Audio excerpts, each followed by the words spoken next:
is pretty much the New Zealand media from back home who've got up early, have jumped online. So I'll pass it over to Mark Genty to get us going.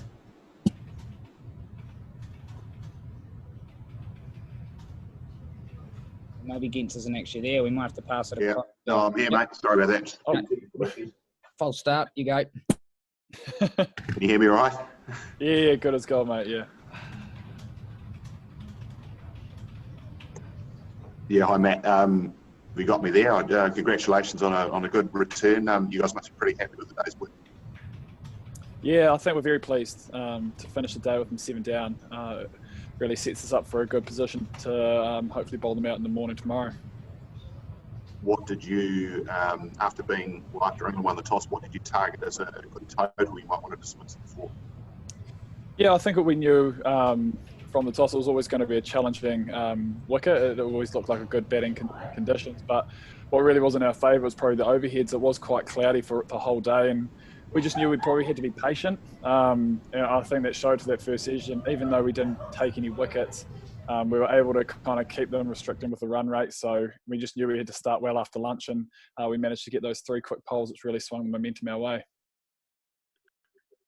And how good was it in front of a big crowd to dismiss the home skipper cheekily? You must have really relished that.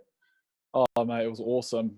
Yeah, special mention to the crowd today. They were fantastic. The Holly stand over there was just electric all day. They were phenomenal. And to be fair, you can see the excitement of everyone getting back into cricket and getting back into stadiums, because it was it was some impressive energy.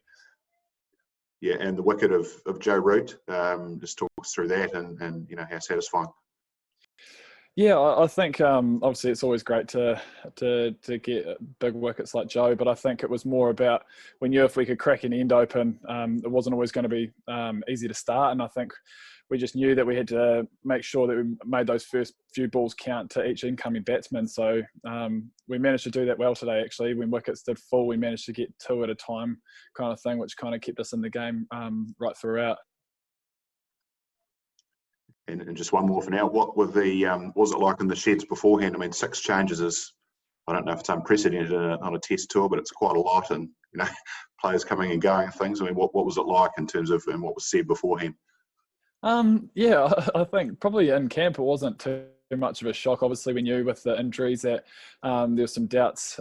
So I think we also always fall back on our squad. We've got a big squad here, and everyone seems to have a good understanding of where they sit and experience as well. So yeah, no, it was actually fine. Obviously, it's not great. Everyone wants to play, but yeah, with all the injuries that kind of came about all quick, it is a bit crazy. But no, as a squad, we're pretty happy and confident with what we have in the sheds.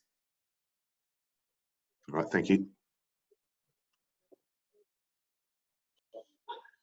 Hi, Matt. I just wanted to pick up from there, if I can, sort of on the fact you made 6 changes and still took 7 wickets on what looks like a decent pitch. What do you think that sort of shows about the strength and depth and the competition for places within the squad? Well, I think we've always relied on a strong depth in our squad. We have for a while.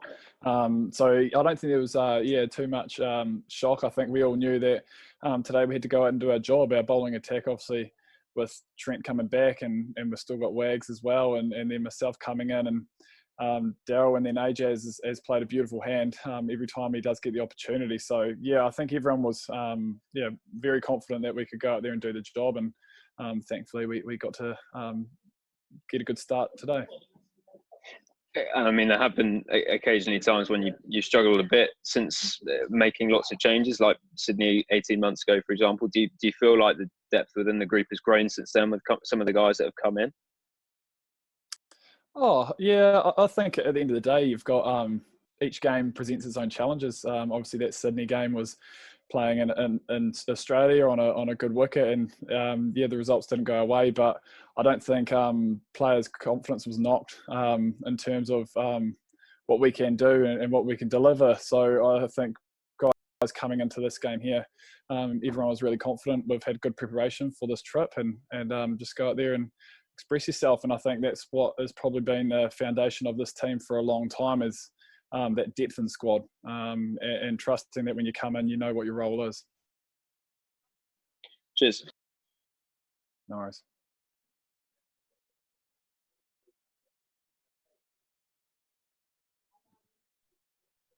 Just trying to work out who else we've got online there back home. Aiden, anything else for Matt? Otherwise, we'll let him go. Oh, I've got Matt Roller. You've already asked a couple.